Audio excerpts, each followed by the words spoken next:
Okay, so the next module we're going to be covering is called It's Not Just Heart Disease. So this is actually from the Foster text. And in the Foster text, it basically talks about how the heart is the center of all emotion.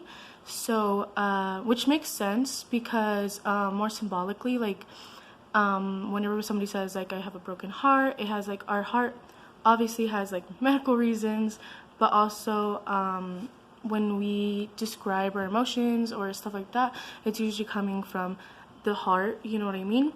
So yeah, so this absolutely makes sense where the heart is the center of all emotion.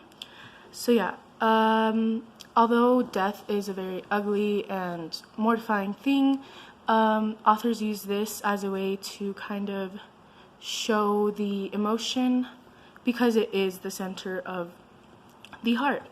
So the first, well, not the first, the story we're going to be talking about today is called The Overcoat. So in The Overcoat, it opens with this man. He is pretty pathetic. His name is Akaki Akakevich. And so nobody respects him or anything at all. He is just some pathetic man that never stands up for himself. He's just a pushover. So one day he goes into the office and he goes in with his coat, and his coat is really like worn down. And basically these people are making fun of him because of his coat. So he kind of is like fed up with it, and he decides to go take it to a tailor to try to get it fixed. So once he gets to the tailor, they tell him like, I'm sorry, like this is basically damaged beyond repair. You're gonna have to buy a new one.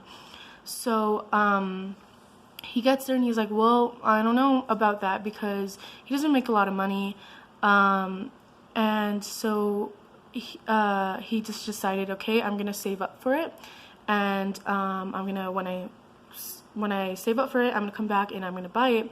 So he cuts corners, such as like not eating a lot of his food. So he tries to save a lot of money. So once he saves his money, he's finally able to go to the tailor, and he's finally able to go and get his jacket or his coat, his fancy coat. So the people he goes to work with his nice new coat, and all his coworkers are pretty surprised. They're like, what's going on? Who's this new person? And so they treat him with a whole different demeanor. And that night, they actually invite him to go to a bar.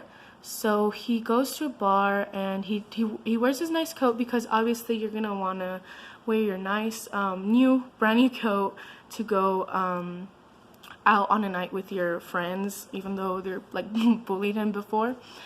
But he's finally kind of getting accepted, and people are finally like at least talking to him, not in a mean way. So he goes ahead and goes out, and he gets very drunk, and he walks home, and basically he gets mugged. Someone takes his jacket, and it's very terrible for him because he spent all of this time, all of this money trying to save up and trying to get this nice new coat. And so he goes to the next day. Basically he wakes up and he notices he has like a black eye. His coat is not there, so he goes to the police to go file a report, and they're basically just kind of like they brush him off. They really don't care about him or his situation, which just makes him very frustrated. And again, going back into how he was a pushover before, which is weird because when he had a coat, he wasn't really that much of a pushover because people weren't really mean. But like when he doesn't have a coat, he becomes a pushover again. But he goes. The police don't do anything. They kind of just like laugh in his face, and so he kind of is just left alone. So he goes home, and later they find out, when they go to try to go find him, they later find out that he died. So obviously this ties into the foster text because it wasn't just a death. Like he didn't just randomly die. Obviously like it has more to do with like there's a medical side of it, but also like he was very upset about his coat and everything, and that is why we see that he died. Nobody wanted to help him. He was just hopeless and alone. And at the end of the story, he goes back and he haunts other people and their coats. So yeah, you can see how the foster text, the illness, it's not just an illness. He was very sad about losing his jacket, and you can see from there he passed away. So yeah.